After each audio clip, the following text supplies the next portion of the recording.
तो दोस्तों आज की वीडियो में हम बात करने वाले हैं चैप्टर 2 के बारे में, जो एज का स्टडी मटेरियल है, जिसके अंदर आप सभी चैप्टर 2 पढ़ेंगे एग्जाम पॉइंट ऑफ व्यू से। उसके अंदर कौन कौन सी चीजें इंपॉर्टेंट है, क्या क्या उसके अंदर आएगा, वो सारी चीजें देखेंगे हम। तो एज का जो सेकंड चैप्टर है उसका नाम है principle of adherence and motivation. तो उसके अंदर कौन कौन सी चीजें इंपॉर्टेंट है एग्जाम पॉइंट ऑफ व्यू से, वो सारी चीजें देखते हैं। और दोस्तों अगर आप सभी चैनल पर नए हैं तो प्लीज चैनल को सब्सक्राइब कर दीजिए, क्योंकि मैं आप सभी के सामने इसी प्रकार की वीडियो लेके आता रहता हूं। तो चलिए हम अपनी वीडियो को आगे बढ़ाते हैं। तो दोस्तों जैसा कि मैंने अभी आप सभी को पिछली वीडियो में समझाया था कि आप सभी को 150 मिनट मॉडरेट इंटेंसिटी की exercise plus 75 minute vigorous intensity की एक्सरसाइज एक हफ्ते में करनी पड़ती है।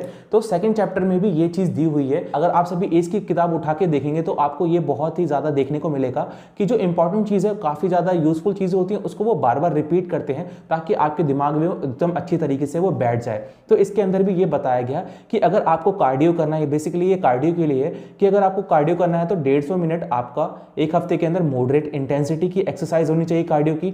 अगर आपको विगरस इंटेंसिटी की एक्सरसाइज करनी है तो वो 75 मिनट्स की होनी चाहिए। और वहीं पे मसल और स्ट्रेंथ ट्रेनिंग की बात करें तो इसके अंदर हफ्ते में 2 बार इसको बताया गया है कि आपको एटलीस्ट हफ्ते में 2 बार इसको करना ही चाहिए। अब हम आगे देखते हैं।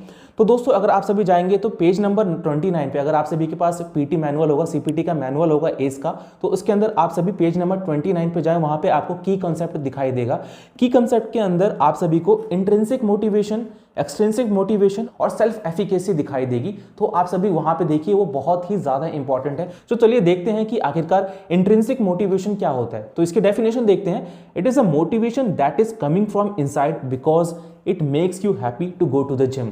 दोस्तों जैसा कि आप सभी देख सकते हैं, इंट्रिंसिक मतलब होता है इनसाइड से, और मोटिवेशन जो अंदर से हमारे मोटिवेशन आ रही है, यानी कि आप जिम क्यों जा रहे हैं, जिम जाने के बाद आपको खुशी मिलती है, आपको अच्छा फील होता है, इसीलिए आप सभी जिम जा रहे हैं, वर्कआउट कर रहे हैं। तो उसको हम बेसिकली क्या बोलते हैं, that is called intrinsic motivation. और अगला जो है उसको हम बोलते हैं एक्सट्रिंसिक मोटिवेशन। अब वो क्या होता है, इसकी पहले हम डेफिनेशन देखते हैं, और नाम से आपको समझ में आ ही गया होगा, लेकिन इसके बाद भी हम डेफिनेशन देखते हैं। When an outside goal is motivating you to workout, for example if you want to go to the marriage या पार्टी, कहीं पे जाना है, आपको अपना हॉलीडे एंजॉय करना, मान लीजिए आपको 2 या 3 महीने बाद गोवा जाना है, और आपको चाहिए कि भाई मेरी बॉडी जो एकदम अच्छी खासी दिखे, क्योंकि मुझे वहां पे बीच पे नहाना है। तो आउटसाइड फैक्टर जो होते हैं वो आपकी एक मोटिवेशन का कारण बनते हैं कि हाँ भाई 2 महीने बाद, 3 महीने बाद मुझे ऐसा दिखना है, मुझे अच्छा दिखना है, इसीलिए मैं अपने आप को फिट रखना चाहता हूं। That is called extrinsic motivation. तो अब हम आगे देखते हैं। अब हम बात करते हैं सेल्फ एफिकेसी के बारे में। दोस्तों ये बहुत ही इंपॉर्टेंट है। सेल्फ एफिकेसी का मतलब क्या होता है, अगर आप सभी इसका हिंदी मतलब भी निकालेंगे, हिंदी अनुवाद भी करेंगे, तो इसका मतलब होता है अपनी काबिलियत पे भरोसा करना। जी हाँ दोस्तों, अगर मैं इसकी इंग्लिश की डेफिनेशन देखूंगा तो इसका मतलब होता है one's believe on their ability to achieve anything. जी हाँ दोस्तों, इसके अंदर कि मुझे भरोसा है भाई कि मैं ये काम कर सकता हूं, मुझे भरोसा है कि मुझे रिजल्ट मिल सकता है, मुझे भरोसा है अपने ऊपर कि जो मेरा आउटकम आएगा, जो मेरा रिजल्ट आएगा, वो मेरी एबिलिटी और एफर्ट्स के द्वारा ही आएगा, और उस पर आपको पूरा भरोसा रहता है। तो उसको हम बोलते हैं सेल्फ एफिकेसी। अब हम आगे देखते हैं। आगे इसके अंदर आपको फीडबैक बताया गया है कि इसके अंदर कितने प्रकार के फीडबैक होते हैं। तो बेसिकली जो फीडबैक है वो भी 2 प्रकार के होते हैं, इंट्रिंसिक फीडबैक और एक्सट्रिंसिक फीडबैक। अब दोस्तों एक चीज समझने वाली ये है कि आपको इन दोनों को मिक्स एंड मैच नहीं करना, क्योंकि देखिए मोटिवेशन भी इंट्रिंसिक मोटिवेशन होता है, एक्सट्रिंसिक मोटिवेशन होता है, प्लस आपका जो फीडबैक है वो भी 2 प्रकार का होता है, इंट्रिंसिक फीडबैक और एक्सट्रिंसिक फीडबैक। अब दोनों क्या क्या होते हैं वो चलिए हम इसको समझते हैं। तो सबसे पहले हम देखते हैं इंट्रिंसिक फीडबैक क्या होता है। Informs that client provide themselves based on the result they see and feel. एक ऐसा रिजल्ट, एक ऐसा इंफॉर्मेशन जो क्लाइंट अपने आप को प्रोवाइड करता है, अपने आप को शीशे में देख के, या अपने आप को जो वो फील कर रहा है उसके बाद उसको जो ऑब्जर्वेशन दिखाई देती है, और अपने आप को जो वो फीडबैक देता है। यानी कि मान लीजिए एक बंदा है, उसने अपना वर्कआउट करना स्टार्ट किया, और उस वर्कआउट के बाद कुछ महीनों बाद उसने देखा कि हाँ उसका जो वजन है वो कम हो रहा है, तो उसकी पैंट ढीली होने लग जाती है, वो अपने शीशे में देखेगा अपने आप को, तो उसका वजन उसको कम दिखाई देने लग जाएगा। तो ये सारी चीजें फील करके बंदा बता सकता है कि हाँ मेरी बॉडी के अंदर चेंजेस आ रहे हैं। तो उसको हम बोलते हैं इंट्रिंसिक फीडबैक। अब हम बात करते हैं एक्सट्रिंसिक फीडबैक की। वो क्या चीज होती है दोस्तों, आप सभी समझ ही सकते हैं। एक्सट्रिंसिक का मतलब होता है एक्सटर्नली जो आपको फीडबैक दिया गया है, एक्सटर्नली यानी कि बाहरी तौर पे आपको फीडबैक मिला है, उसको हम एक्सट्रिंसिक फीडबैक बोलते हैं। अब इसके अंदर क्या होता है, the feedback that is being provided by someone else. तो दोस्तों इसके अंदर देखिए क्या होता है कि जो आपका जो पर्सनल ट्रेनर है वो आपको फीडबैक दे रहा है कि हाँ भाई ये जो पर्टिकुलर एक्सरसाइज है इसके अंदर पहले आप ऐसे करते थे लेकिन अब आपके इसके अंदर इंप्रूवमेंट आई है, सुधार हुआ है, ये सारी चीजें जो एक बाहरी तौर पर आपको फीडबैक देता है। आपका पर्सनल ट्रेनर हो सकता है, कोई भी हो सकता है, जो बाहरी तौर पर आपको कॉम्प्लीमेंट कर रहा है या किसी अच्छाई के बारे में बता रहा है या बुराई के बारे में बता रहा है, तो उसको हम बोलते हैं एक्सट्रिंसिक फीडबैक। दोस्तों इसी तरह से मैं आपको एक एग्जाम्पल के तौर पर समझाता हूं। मान लीजिए मैं आपके सामने ये वीडियो बना रहा हूं, अगर आपको ये वीडियो अच्छी लग रही है या बुरी लग रही है तो आप सभी उसको कमेंट करके जाएंगे। कमेंट सेक्शन नीचे आप देख सकते हैं, वहां पे कमेंट सेक्शन का बॉक्स बना हुआ है। अगर आप सभी वहां पे कमेंट करते हैं तो उस फैक्टर को बोला जाता है एक्सट्रिंसिक फीडबैक, क्योंकि आप वहां पे लिख रहे हैं कि हाँ भाई जो तुम्हारी वीडियो है मुझे अच्छी लग रही है, हाँ भाई तुम्हारी वीडियो में ये कमी है, ये कमी है, मुझे अच्छी नहीं लगी। तो वो एक्सट्रिंसिक फीडबैक होता है, यानी कि आप लोगों के द्वारा मुझे फीडबैक मिल रहा है, तो उसको एक्सट्रिंसिक फीडबैक बोलते हैं। आई होप दोस्तों आप सभी को इंट्रिंसिक और एक्सट्रिंसिक मोटिवेशन और फीडबैक का मतलब समझ में आ गया होगा और सेल्फ एफिकेसी का मतलब भी आपको समझ में आ गया होगा। तो दोस्तों अब हम आगे बढ़ते हैं। दोस्तों अब हम देखते हैं कि ऐसे कौन कौन सी स्ट्रैटेजीज आप अपना सकते हैं अपने क्लाइंट के मोटिवेशन को बढ़ाने के लिए। तो इसके अंदर बेसिकली 4 पॉइंट्स होते हैं। वो कौन कौन से 4 पॉइंट्स, कौन कौन से 4 फैक्टर्स होते हैं जिसके थ्रू आप चेक कर सकते हैं कि आपका जो क्लाइंट का मोटिवेशन है वो लेवल ज्यादा है, कम है, क्या है, उसको किस तरह से आप सभी काम कर सकते हैं उसके ऊपर। तो देखते हैं। तो सबसे पहला है सोशल सपोर्ट, यानी कि अगर कोई भी क्लाइंट है वो अपने फ्रेंड्स के साथ, फैमिली के साथ अपने जिम के अंदर उनकी इन्वॉल्वमेंट रख लेता है, यानी कि उनके साथ आ गया। अगर कोई मान लीजिए मैरिड बंदा है या कोई फ्रेंड्स वगैरह है, फ्रेंड सर्कल है, वो सभी साथ में आते हैं जिम के अंदर, तो उनका एक सोशल सपोर्ट बन जाता है जिसकी वजह से उनको एक मोटिवेशन मिलती है जिम जाने के लिए। तो ये पहला पॉइंट था। अब दूसरा देखते हैं असर्टिवनेस। असर्टिवनेस का मतलब क्या होता है दोस्तों, देखिए इसका जो अगर आप सभी हिंदी में अनुवाद करेंगे, इसका सिंपल सा मतलब ये होता है कि आप किसी भी बंदे के सामने बिल्कुल स्ट्रेट फॉरवर्ड हैं विदाउट बीइंग रूड, यानी कि रूड ना होते हुए आप उसके सामने बिल्कुल बेझिझक होकर बात बोल रहे हैं, तो उसको हम असर्टिवनेस बोलते हैं। अब इसका एग्जाम्पल क्या हो सकता है, आपने देखा होगा कि बहुत से ऐसे क्लाइंट्स होते हैं जो कई बार बीच में छुट्टी मार लेते हैं। अगर आप सभी पर्सनल ट्रेनर हैं तो देखा होगा आपने, बार बार छुट्टी मार लेते हैं, बोलते हैं सर आज मुझे दोस्त के साथ यहाँ पार्टी करने जाना था, आज मेरे दोस्त ने वहां बुला लिया, यहाँ बुला लिया। तो बेसिकली क्या होता है, असर्टिवनेस में आप सामने वाले को मना कर देते कि भाई नहीं, मेरे लिए मेरा वर्कआउट जरूरी है। आप उसको एक अच्छी तरीके से समझाते हैं, रोड हुए बिना उसको समझा देते हैं कि हाँ भाई मेरे लिए मेरा वर्कआउट जरूरी है, आज मुझे वर्कआउट जाना है, मैं पार्टी छोड़ सकता हूं लेकिन अपना वर्कआउट नहीं छोड़ सकता। तो उसको हम असर्टिवनेस बोलते हैं। अब अगला पॉइंट देखते हैं। अगला पॉइंट है सेल्फ रेगुलेशन। तो इसके अंदर क्या होता है, आपने अपना शेड्यूल बनाया है, टाइम बनाया है, प्रायोरिटी डिसाइड करी है कि हाँ भाई मुझे इस समय में इतने टाइम पे मुझे ये सारी चीजें करनी है, मुझे जिम जाना ही जाना है, तो इसको बोला जाता है सेल्फ रेगुलेशन।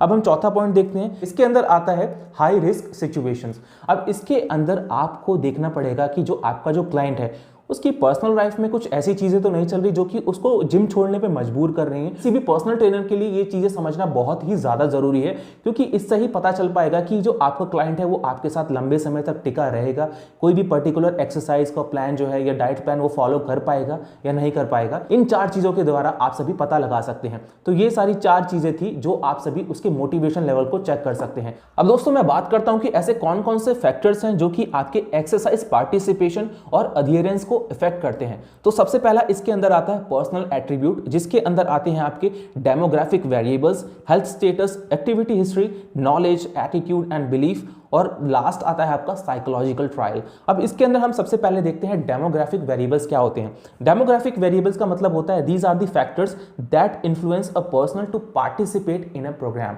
तो इसके अंदर बेसिकली हम देखते हैं एजुकेशन आता है। अगर किसी पर्सन की लेस एजुकेशन है तो वो कम एक्टिविटी में पार्टिसिपेट करता है। किसी बंदे की जो दूसरा पॉइंट है इसके अंदर है वो इनकम। अगर किसी बंदे की लेस इनकम है तब भी वो उसको जिम जाने से, जिम की अधेरेंस को एक्सेप्ट करने से काफी ज्यादा रोकती है। तीसरा पॉइंट है जेंडर। जेंडर में देखा गया कि जो मेल के अंदर फीमेल के मुकाबले ज्यादा अधेरेंस होती है। अगला पॉइंट है age. Age is the only demographic variable जो कि डिपेंड नहीं करती। अगर आपके अंदर इंट्रिंसिक मोटिवेशन है तो आप सभी चाहे 8 साल के हो चाहे 80 साल के हो जिम जरूर जाएंगे। अब हम बात करते हैं एक्टिविटी हिस्ट्री की। एक्टिविटी हिस्ट्री जो है वो सबसे बेस्ट प्रेडिक्टर माना जाता है किसी भी बंदे का पास्ट एक्सपीरियंस जानने का। उसकी जो पास्ट की फिजिकल एक्टिविटी थी उससे आप सभी पता लगा सकते हैं कि हाँ भाई ये बंदा जो है प्रॉपर वर्कआउट फॉलो करेगा या नहीं करेगा। करेगा, उसका मोटिवेशन लेवल कितना है। तो दोस्तों एक्टिविटी हिस्ट्री को लेकर एक क्वेश्चन बनता है जो कि आपका एस के एग्जामिनेशन में आ सकता है। वो क्वेश्चन ये है, which is the best variable to find out how much self efficacy a client है। तो उसका आंसर होता है आपका एक्टिविटी हिस्ट्री। जी हाँ दोस्तों, क्योंकि वही आपका एक बेस्ट प्रिडिक्टर होता है कि हाँ भाई वो एक प्रॉपर वर्कआउट फॉलो करेगा, क्योंकि आप उसके अंदर उसके पास्ट के एक्सपीरियंस को देख रहे हैं कि उसने अपने पास्ट में किस तरह से वर्कआउट किया था, क्या वो प्रॉपर फॉलो कर रहा था, उसके अंदर मोटिवेशन है या नहीं है। अब हम अगले पॉइंट के बारे में देखते हैं। अगला पॉइंट है हेल्थ स्टेटस। हेल्थ स्टेटस में क्या होता है दोस्तों, आपने नॉर्मली देखा होगा कि अगर किसी बंदे को डायबिटीज है या हार्ट से रिलेटेड कोई भी डिजीज है तो वो क्या काम करते हैं, वो जिम जाना अवॉइड करते हैं, लेकिन उनको इस केस में जिम जाना अवॉइड नहीं करना चाहिए। तो ये कुछ फैक्टर्स होते हैं जो कि उनके अधेरेंस को इफेक्ट करते हैं। तो अगला फैक्टर देखते हैं। अगला फैक्टर है साइकोलॉजिकल ट्रायल। तो दोस्तों साइकोलॉजिकल ट्रायल, इसके अंदर क्या होता है, people with ability to set goals, monitor progress, self motivated have more adherence. यानी कि एक आपने दिमाग में पहले से अपना फोकस बिठा रखा है कि हाँ भाई मुझे ये गोल जो है उसको मैंने सेट कर लिया है, अब मुझे इसको फोकस करके इसका रिजल्ट अचीव करना है। तो ये आपका साइकोलॉजिकल ट्रायल में आ जाता है। जो पांचवा पर्सनल एट्रीब्यूट है उसके अंदर आपका आता है नॉलेज, बिलीफ एंड एटीट्यूड। इसके अंदर अगर आपके पास एक पॉजिटिव एटीट्यूड है वर्कआउट को लेके, प्लस आपके पास बिलीव है कि हाँ भाई मैं ये वर्कआउट फॉलो कर सकता हूँ, प्लस मुझे रिजल्ट मिलेगा ही मिलेगा, तो ये सारे वेरिएबल्स उसके अंदर आते हैं। तो दोस्तों ये था आपका पर्सनल एट्रीब्यूट जिसके अंदर आपके 5 पॉइंट आते हैं। और दोस्तों इसके अंदर एक और बहुत ही इंपॉर्टेंट टर्म है जिसका नाम है locus of control. Locus of control क्या होता है? लोकस ऑफ कंट्रोल का मतलब होता है कि कोई बंदा अपने रिजल्ट और आउटकम के लिए अपनी काबिलियत पे, अपने एफर्ट्स पे, अपनी एबिलिटी पे भरोसा रखता है कि हाँ उसका जो रिजल्ट है वो इस पे डिपेंड करता है, रादर देन कि वो अपने लक के ऊपर डिपेंड रहे। तो उसको हम बोलते हैं लोकस ऑफ कंट्रोल। अब हम अगला फैक्टर देखते हैं जो कि आपके एक्सरसाइज पार्टिसिपेशन और अधेरेंस को अफेक्ट कर सकता है, वो है आपका एनवायरमेंटल फैक्टर। इसके अंदर बेसिकली आपका एक्सेस देखा जाता है, सोशल सपोर्ट देखा जाता है, प्लस टाइम देखा जाता है। अगर मान लीजिए आपके घर के बहुत ही ज्यादा दूर जिम है आपका, तो ये इसके चांसेस बन जाते हैं कि आप उसको स्किप कर देंगे, क्योंकि आप सोचते होंगे कि यार जिम तो बहुत दूर है, आज का स्किप कर देते हैं, कल जाऊंगा। सोशल सपोर्ट नहीं है, यानी कि फ्रेंड्स और फैमिली आपको सपोर्ट नहीं कर रहे। तीसरा जो है सबसे मोस्ट कॉमन एक्सक्यूज है वो है टाइम का। आपके पास बहुत से ऐसे क्लाइंट आते होंगे जो बोलते होंगे कि सर हमारे पास टाइम नहीं है वर्कआउट करने का, हम सारा दिन बिजी रहते हैं। तो सबसे मोस्ट कॉमन एक्सक्यूज है ये आपका कि वो बंदा जो है वो जिम नहीं आ सकता। तो ये सबसे मोस्ट कॉमन एक्सक्यूज माना जाता है। अब अगला फैक्टर देखते हैं। अगला फैक्टर है आपका फिजिकल एक्टिविटी फैक्टर, जिसके अंदर इंटेंसिटी और इंजरी। कुछ क्लाइंट ऐसे होते हैं अगर हमने उसका थोड़ा सा भी इंटेंसिटी बढ़ा दिया तो वो डर सा जाते हैं और सोचते हैं कि नहीं भाई हमारे को तो पेन हो रहा है बॉडी में, हम जिम छोड़ सकते हैं। या फिर किसी को कोई इंजरी हुई होगी तो उसके दौरान भी वो जिम छोड़ सकता है। तो ये सारे फैक्टर्स थे जो कि किसी भी बंदे के एक्सरसाइज पार्टिसिपेशन और अधेरेंस को इफेक्ट करते हैं। तो दोस्तों चैप्टर 2 बस यही था। आई होप आप सभी को चैप्टर 2 समझ में आ गया होगा। अगर आपका कोई भी सवाल है तो नीचे कमेंट बॉक्स में जरूर जाएं। और दोस्तों आप सभी को एक और चीज बोलना चाहूंगा कि कमेंट बॉक्स के अंदर आप सभी अपना एक्सटेंसिव फीडबैक जरूर लिख के जाएं। एक्सटेंसिव फीडबैक का मतलब आपको मैंने बता दिया कि आपकी तरफ से मेरे को फीडबैक मिलेगा कि हाँ भाई मैं कैसा काम कर रहा हूं, तो उसको हम बोलते हैं एक्सटेंसिव फीडबैक। तो जाते जाते कुछ हमने सीख भी लिया है। तो दोस्तों आई होप आपको आज की वीडियो पसंद आई होगी। अगर वीडियो पसंद आए तो प्लीज चैनल को सब्सक्राइब करके जरूर जाएं, वीडियो को लाइक करें और शेयर करें उन पर्सनल ट्रेनर्स के साथ जो एस की तैयारी कर रहे हैं। तब तक आप सभी हंसते रहें, मुस्कुराते रहें और अपना ध्यान रखिए। Take care.